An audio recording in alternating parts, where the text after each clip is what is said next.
नमस्कार, मी प्रीती खंडागळे. आपण पाहता आवाज इंडिया मराठी. मुंबईतील काळा चौकी, भायखळा आणि ई विभाग परिसरातील अनधिकृत खाद्य गाड्या, स्टॉल, पार्किंग आणि अतिक्रमणाविरोधात उपोषण करण्यात आले. पथपथ अडथळा मुक्त करून पादचाऱ्यांसाठी मार्ग सुलभ करण्याच्या उद्देशाने महापालिकेकडून पादचारी प्रथम अभियान राबवलं जात असतानाच स्थानिकांकडून प्रशासनाच्या कारवाईवर प्रश्न उपस्थित करण्यात येत आहेत. वारंवार तक्रारी करूनही अनधिकृत धंदे आणि अतिक्रमणावर अपेक्षित कारवाई होत नसल्याचा आरोप स्थानिकांकडून करण्यात आलाय.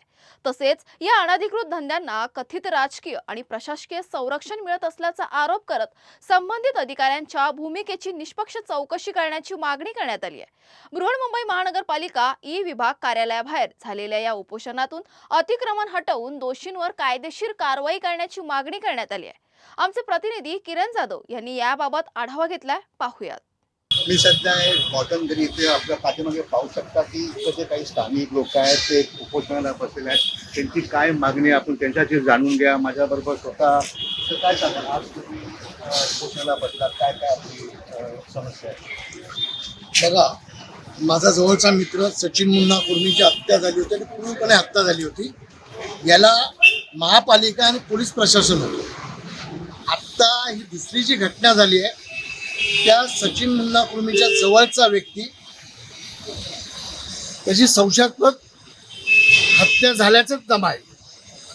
त्यानंतर वारंवार आहे ना, या महापालिकेला आम्ही सांगण्यात आलो की इथे अनधिकृत धंदे, इथे अनधिकृत बांधकामच चालू आहे. बाजूला बघू शकता, याचा भरणा करोड रुपये आहे. पण हे जे नवीन आलेले कंकाळे वॉर्ड ऑफिसर आहेत ना, त्यांचा भाऊ मंत्रालयामध्ये कामाला आहे.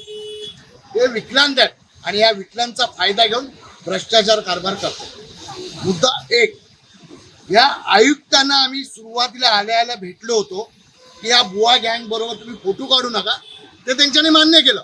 अरे ह्याच्या पूर्वीच्या वॉर्ड ऑफिसरनी आहे ना या बुवा गँग बरोबर फोटो काढला होता आणि सर्व भ्रष्टाचाराला त्यांनी म्हणजे पूर्ण संरक्षण दिलं. भ्रष्टाचार म्हणजे कशा प्रकारे भ्रष्टाचार होतं, काय काय होतं? बघा, या ई वॉर्ड मध्ये आहे ना, हा फक्त बोर्ड बदली करायचं बाकी आहे.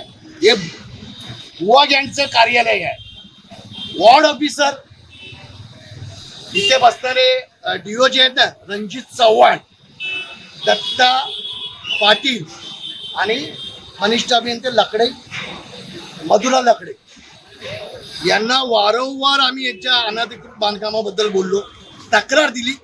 आज एक वर्ष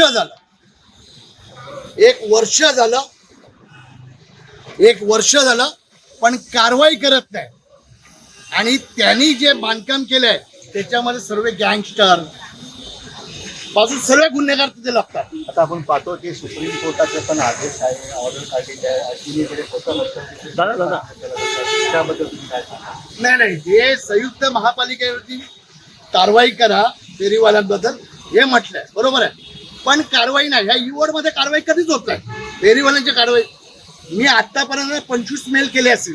पण हे वॉर्ड ऑफिसर आल्यापासून आहे ना, इथे प्रत्येक स्टॉल आहे ना, हा लाखो रुपयाचा घेतला जातो आणि डायरेक्ट डील त्यांच्याकडे होतो. तुमच्या समोर मी मुद्दे मांडतो. हे बघा, हा बाजूला एक टॉवर चालू आहे. इथे तुम्हाला 10 लाखामध्ये घर मिळते. 5 लाख रुपये पेपर बनवायला बुवा गँग येते आणि 5 लाख रुपये वॉर्ड ऑफिसरला देते. त्यानंतर ह्या जो परिसर आहे ना, हा परिसर हा 6 नंतर इथे जाऊ शकत नाही. समजलं? फक्त बुवा गँग इथे सेटिंग होते. बुवा गँग, इस्टेट डिपार्टमेंट, लायसन डिपार्टमेंट, अतिक्रमण, त्यानंतर बिल्डिंग फॅक्टरी, हे सर्व कार्यालय जे आहे ना, हे फक्त बुवा गँग. आपण इथे पाहू शकता की स्थानिक लोकांची मागणी की कुठेतरी गोवा गँग इथे दर्शक आहे. माझ्याकडे काही महिला आहेत, त्यांच्याशी आपण जाणून घ्या. ते काय सांगा, तुम्ही या समाज